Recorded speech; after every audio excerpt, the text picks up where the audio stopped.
Good afternoon, everyone. I'm from the South, and so in the South, we have to always get a response. So, good afternoon, everyone. Good afternoon. What is biomass? What is biomass?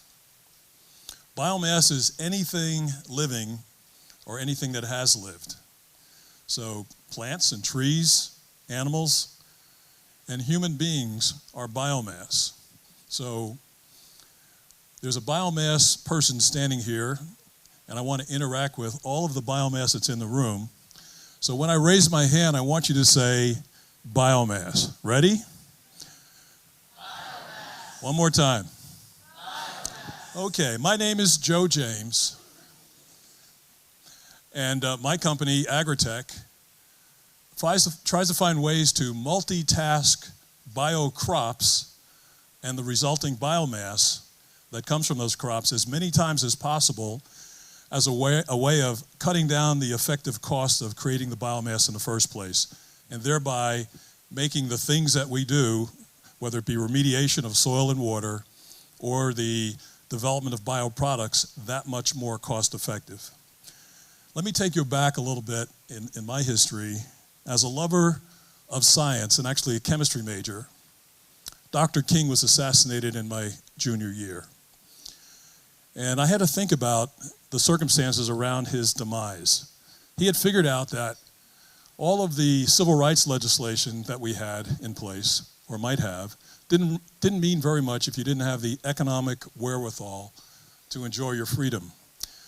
That led me to a 30-year or so career as an economic development professional, running departments across the eastern half of the country during that period of time.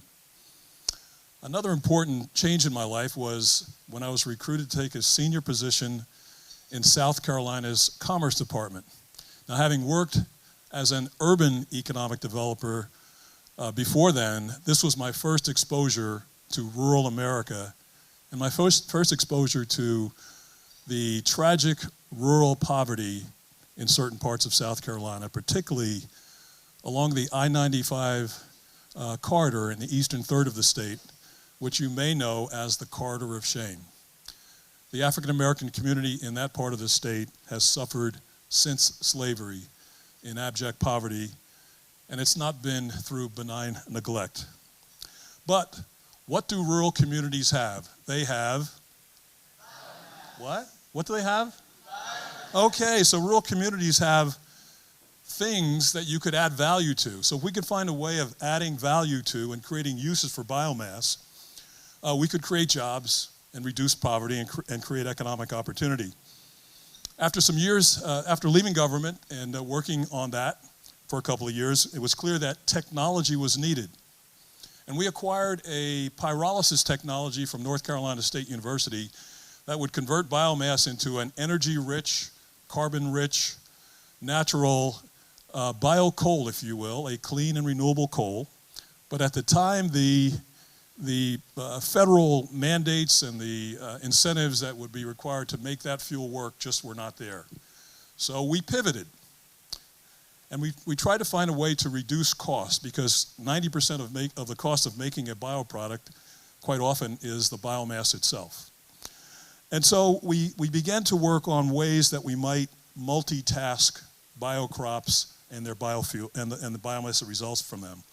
So we've created opportunities now where in Maryland we've planted our crops. They're extracting excess phosphorus from farm soils that would otherwise leak into the Chesapeake Bay and kill fish. We harvest those crops and then convert them into a variety of products, some of which we can use over and over again several times.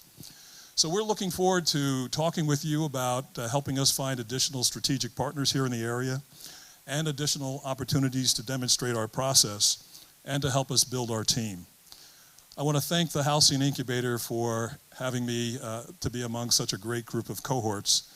And I'd like to introduce to you Elliot Roth of Spira, who's going to talk about...